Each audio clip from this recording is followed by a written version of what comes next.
No quiero comenzar sin antes saludar a nuestros hermanos del penal número 2, del 12 al número 6, que de hecho esta misma prédica la llevé a aquel lugar y sé que el Espíritu Santo amparó mi vida.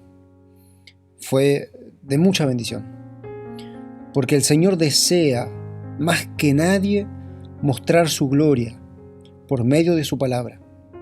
Así que lo que quiero es grabarla para poder también ampliar este tema con más versículos y que el júbilo sea mayor.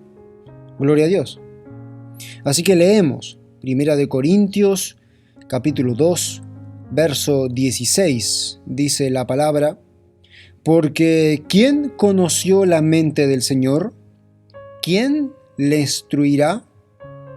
Mas nosotros tenemos la mente de Cristo. Con toda seguridad Pablo decía estas palabras: la mente de nosotros ya es de Cristo, es gobernada por el Señor.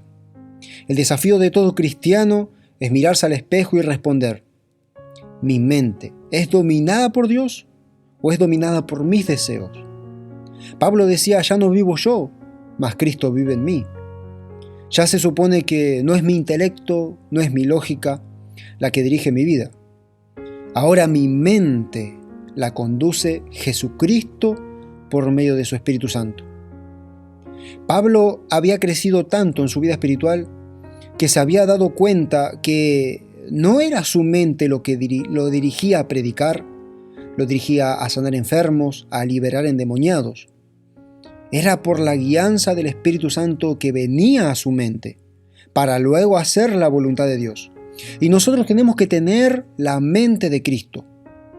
Satanás va a atacar nuestras mentes con todo, más en estos últimos tiempos quiere destruir tu relación con Jesucristo. Y eso lo logra luchando en tu mente. Por eso nos advierte previamente la palabra: todo lo que es verdadero, todo lo honesto, todo lo puro, lo justo, lo amable. En esto piensen, dice el Señor.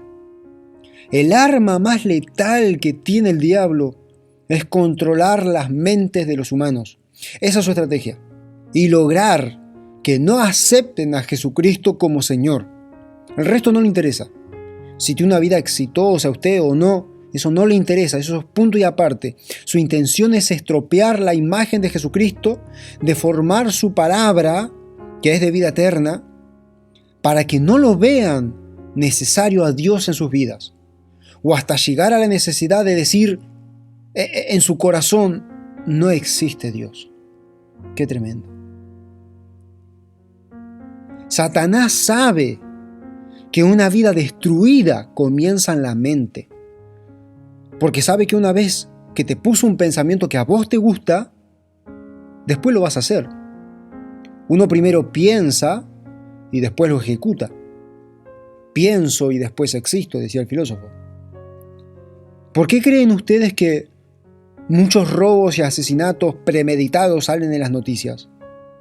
Que lo llaman robo voluntario o intencionado. Porque Satanás busca la manera que ese pecado que estás por cometer te guste. Y si no te gusta, va a tratar de que no lo veas tan malo, que en realidad se estás haciendo un bien. Porque Satanás es experto en convertir lo malo en bueno y lo bueno en malo. Por eso debemos llevar cautivo todo pensamiento a la obediencia a Cristo. Gloria sea el nombre de Dios. Si usted, por ejemplo, amigo querido, en su mente todavía no acepta que Jesucristo es el Mesías, Dios hecho carne, Dios mismo hecho carne para su salvación y vida eterna, es porque hay algo en tu cerebro y piensa y dice: no, esto es imposible o no lo necesito. O algunos tienen una vida tan perversa que les conviene pensar en sus mentes que Dios no existe, para no ser juzgados y que su vida no sea disciplinada y castigada. Entonces prefieren que ni se les cruce por sus mentes la existencia de Dios, claro. San Juan 3:19 nos muestra por qué la gente se condena. Porque dice la palabra que la luz vino al mundo y los hombres amaron más las tinieblas que la luz, porque sus obras eran malas.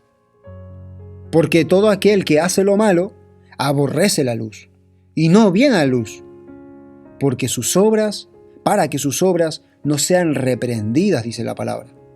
O sea, es una guerra en tu mente todo el tiempo. Satanás te presenta algo como agradable y bueno para tu vida, pero la luz verdadera, que es la palabra de Dios, va en sentido contrario.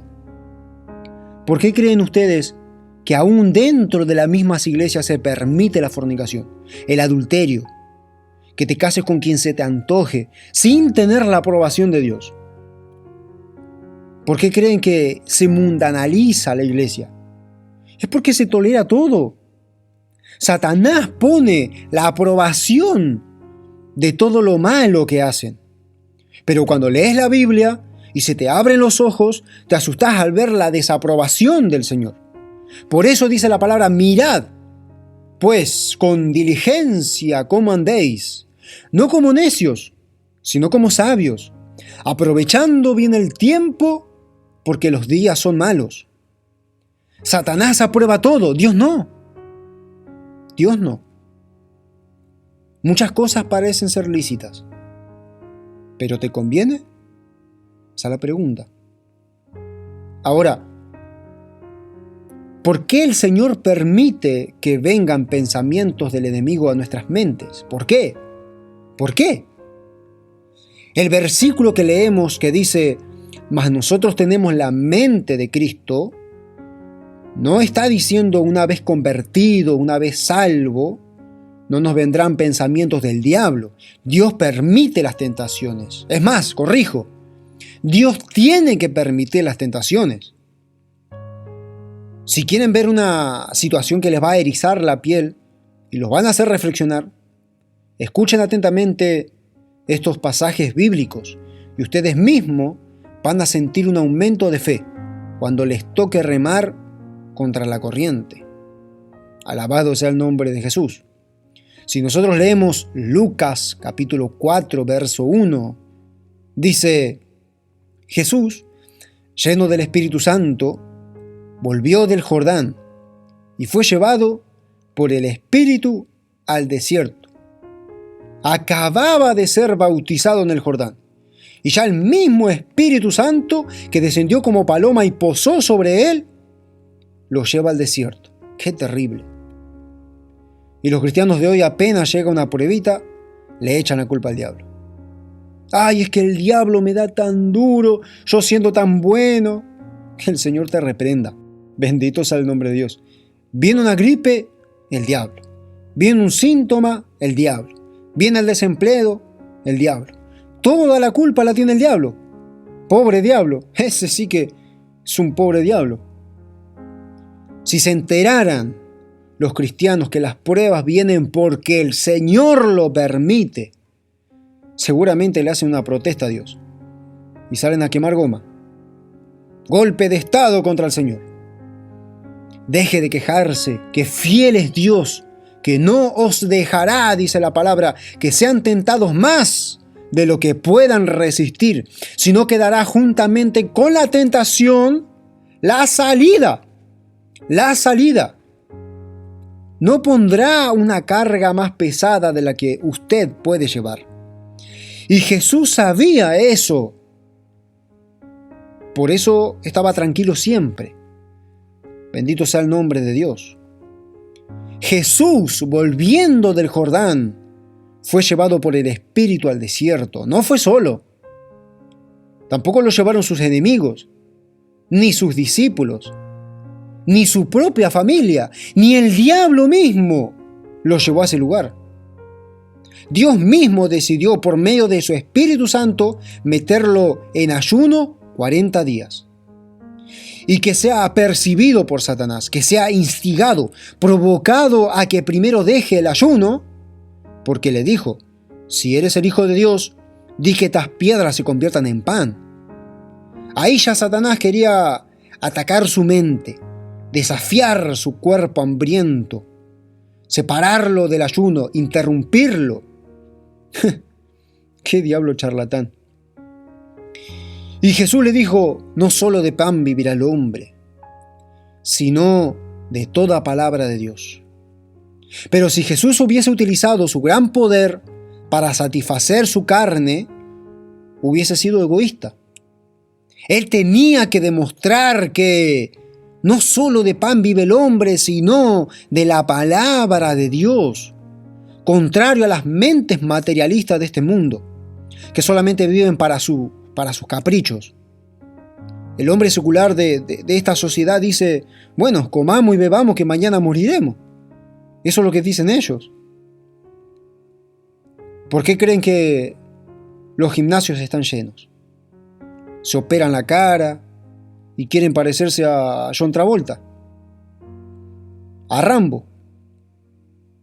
Ahí ven ustedes la codicia de esta sociedad. Alabado sea el nombre de Dios. No solo de pan vivirá el hombre. A mí me ha pasado decenas de veces meterme en ayuno por varios días, y Dios es mi testigo, que mientras no me falte la Biblia en mis manos, puedo ayunar tranquilo, porque mi alma se sacia a tal profundidad que ninguna clase de alimento me quita las ganas de ayunar, porque Jesús te da la evidencia de que la palabra de Dios es un alimento, nutre la fe del hombre y te da la convicción en tu mente, que podés permanecer en un ayuno que Dios te da, en un ayuno que Dios te mandó. Bendito sea el nombre del Señor. Ahora, pasando a otro punto importante, nos enseña la Biblia que el corazón es sinónimo de la mente. Mateo capítulo 9, verso 4, dice, y conociendo Jesús los pensamientos de ellos, dijo, ¿por qué pensáis mal en vuestros corazones? ¿El corazón piensa? Proverbios 19, 21 dice, muchos pensamientos hay en el corazón del hombre. Hebreos 10, 22 dice, acerquémonos con un corazón purificado de mala conciencia. ¿No era que la conciencia estaba en nuestras mentes? Tanto en el Antiguo como en el Nuevo Testamento, cuando se habla del corazón, se refiere a la mente del hombre, que es el asiento de las emociones, es el asiento de las actitudes, de la inteligencia. Es más, Éxodo 8:32 dice, mas el faraón endureció aún esta vez su corazón y no dejó ir al pueblo. Obviamente no se refiere al corazón como un músculo que bombea sangre, sino que está indicando una actitud rebelde, rebelarse contra la autoridad de Dios, mentalizarse el faraón que es superior a Dios. ¡Qué terrible! ¡Qué terrible es una mente dominada por Satanás! ¡Qué terrible es una mente esclavizada al pecado! Una mente que se cree autosuficiente, que no necesita de Dios. Pero déjeme decirle, amigo amado, amigo, no te apoyes en tu propia prudencia. El corazón del hombre es engañoso, es perverso, es infame, es malo. Más que todas las cosas. Confía en Dios. No seas sabio en tu propia opinión. Que nuestras mentes sean gobernadas por el Cristo del cielo. Ahí vamos a tener paz. Vamos en victoria. Triunfamos siempre.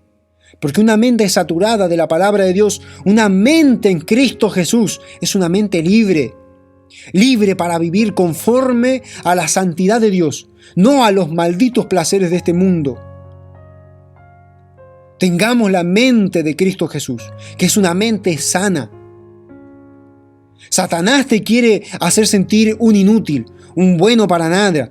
Quiere meter a la mente de los hijos de Dios que tu familia no tiene arreglo, que tu matrimonio está perdido ya, que tu pecado no tiene perdón, que la sociedad ya te condenó y por eso estás pagando en la cárcel. El que las va a pagar es Satanás. Condenado está Satanás, podrido está él, no usted. Resistid al diablo y de vosotros huirá. que de ahora en más, si viene un pensamiento que no es de Jesucristo, expúlselo. Échelo fuera en el nombre del Señor Jesucristo, que mayor es el que está con nosotros que el que está en el mundo, dice la palabra. Alabado sea el nombre de Dios. Dios permite estas cosas para ver si en verdad le amamos, a ver si en verdad nuestro socorro es el Señor, a ver si somos soldados que peleamos la batalla. Bendito sea el nombre de Dios. ¿De dónde creen que salen los pleitos, las broncas, el chusmerío, las malas palabras, los chistes negros de doble sentido? Y lo estoy poniendo en términos del siglo XXI. Bendito sea el nombre de Dios. Jesucristo decía estas palabras en Mateo capítulo 15, verso 19, porque del corazón salen los malos pensamientos, los homicidios, los adulterios, las fornicaciones. Es decir, que primero se premedita y después uno peca. Si el diablo viene con su negativismo y te dice, mirá el problema que tenés, no tiene solución ya eso. Yo no te garantizo que el problema se resuelva. Lo que te garantizo es que Dios tiene el poder suficiente para que tu fe crezca y usted sea más grande que el problema. Alabado sea el nombre de Dios. Los problemas no son grandes, Dios es grande. Dios es grande. Tu problema se vuelve un microbio cuando tu fe crece en el Señor. Bendito sea el nombre de Dios. Si el diablo viene y te dice, mira tu vida, es un desastre, mátate. Usted dígale, mátate vos, ¿qué me tengo que matar yo? Sonría que el Señor le ama.